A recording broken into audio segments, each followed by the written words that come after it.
Good morning, everybody. Lee Brower here, and welcome to this week's edition of Meaningful Monday. I am grateful to be here, and I'm glad to be here. I'm grateful last week that I got to spend 3 days working with entrepreneurs as their coach through Strategic Coach Program. And the reality is this: I get to, every 3 days out of every month, I get to spend time with some of the greatest entrepreneurs on the planet. And I truly am the student most of the time. And I just want them to know how much I appreciate them and how much I learn from them. I don't think they see themselves as teachers, but in reality they are. You know, someone once said the only thing you can never delegate or give away is your influence. And their influence constantly is teaching, and it's teaching me. So thank you to you. You know, last week we talked about a book called The Soul of Money. And The Soul of Money is a book written by Lynne Twist. And we carry that book in our store.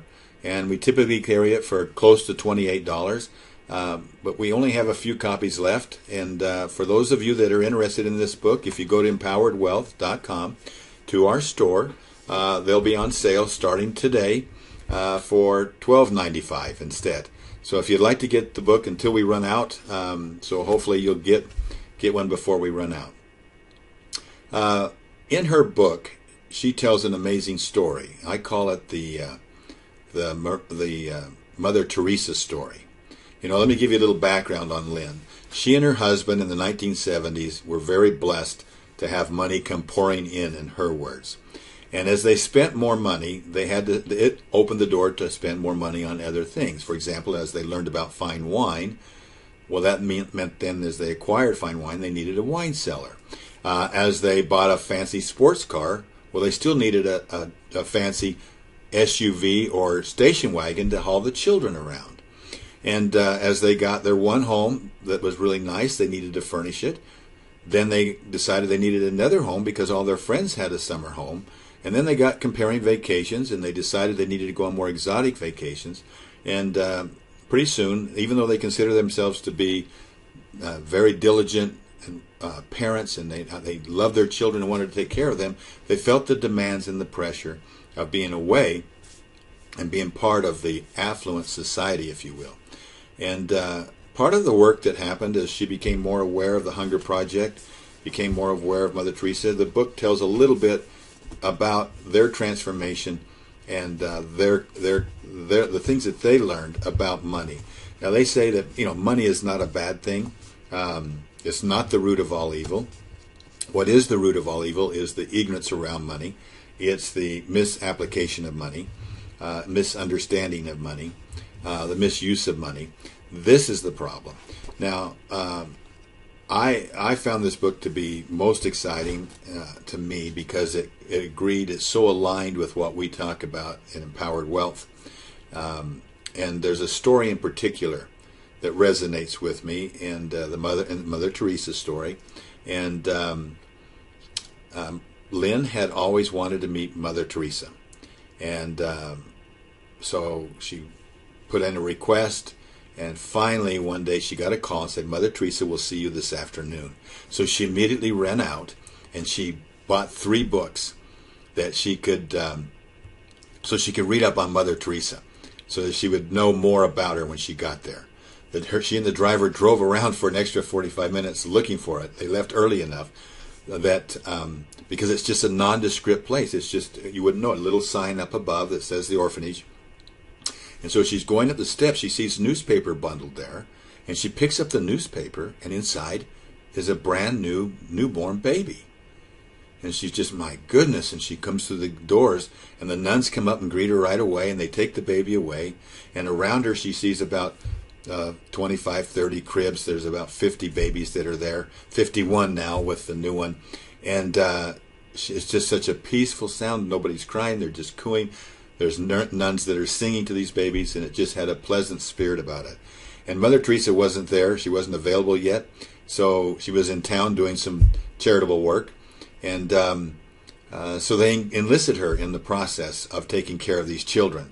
And she just was so consumed with the love and the emotion of it. She just felt like right at home, and the time just flew by.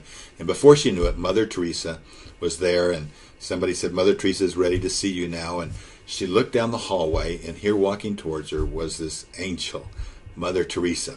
She had a black lab alongside of her, and as Lynne approached her and she got right up to her, she dropped to her knees in reverence. She actually kissed her sandaled feet. And Mother Teresa lifted her up and guided her into her room. And in her room was a table and 2 chairs. And they sat down and they started talking. And Lynne was so flattered that Mother Teresa knew about the Hunger Project and knew about Lynne's work. And as she was talking to her, in Lynne's words, she could smell them before she heard them. But a couple comes barging down the hallway, rattling, making noise, talking loudly, and they come bursting into the room. They're obviously extremely wealthy just by the clothes that they were wearing, rings on every finger, adorned, turban with a giant something in the top of the hat, and some sort of a jewel. And they were upset because they did not get a picture taken with Mother Teresa. So they shoved a camera in Lynne's face and said, "Here, you take the picture." And they picked up Mother Teresa and positioned her between the 2 of them. And they smiled, and the picture was taken, and then the woman was a little upset because Mother Teresa wasn't looking at her, so she reached down and got her by her chin and lifted her head up and said, "Here, take another one. She wasn't looking at me." So Lynne is furious, but she figures the best way to get them out of there is to take the picture and get them gone. So she took the picture, and out they went. And now Lynne, these people had just invaded her private conference with Mother Teresa. They had just absolutely were ungrateful, never said thank you. They disrespected her, and Lynne inside was feeling anger. She probably felt a little bit of hatred. She was not at peace, and yet Mother Teresa smiled and just sat down and carried on as though nothing had happened. They finished their conversation. Lynne tried to apologize for this group. Mother Teresa acted like they were just children and she didn't really worry about it. And then Lynne went home, fuming still, and lit a candle, and in the light of the candle she wrote a letter to Mother Teresa. And among other things, she asked for forgiveness for the hatred she felt and for the anger she felt towards this couple.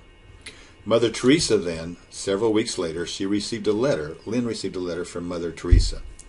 And I'm going to read you a couple of excerpts from that letter. So let me back up here. And in Lynne's words, and then she'll quote the letter in just a second, she said, "Weeks later, I received a letter from her in her own hand. In her reply, she admonished me, saying that I had expressed compassion for the poor, the sick, the faint, and the weak all my life. That would always be a place where my self-expression and service would easily flourish. The vicious cycle of poverty," she said, "had been clearly articulated and is widely known. What is less obvious and goes almost completely unacknowledged is the vicious cycle of wealth. There is no recognition of the trap that wealth so often is, and of the suffering of the wealthy, the loneliness, the isolation, the hardening of the heart, the hunger and poverty of the soul that can come with the burden of wealth. She said that I had extended little or no compassion to the strong, the powerful, and the wealthy, while they need as much compassion as anyone else on earth. Quote, "You must open your heart to them and become their student and their teacher," she said in her letter. "Open your compassion and include them. This is an important part of your life's work. Do not shut them out. They also are your work." Like Lynne, I too was a little surprised as I read this. I'm sure she was very surprised as she read this letter, but it caused her to rethink her whole vision of where the needs are on this planet. And I believe that there's needs that exist in every economic level. And we're starting to see now, with the more affluent, that there is a mindset shift that's happening because of just an awakening that's going on. And we're seeing, there for a long time it was many of the affluent felt that it was their obligation to take care of their children, to provide them with all of their needs and their wealth. What we're seeing now is more an attitude of it's instead of obligation, they're seeing it as an opportunity, that they're leaving their children with opportunity and not necessarily to make them wealthy. And there's many strategies to be able to do this, and this is something that Empowered Wealth is absolutely devoted to. First is a mindset shift around money and around those things that we value most.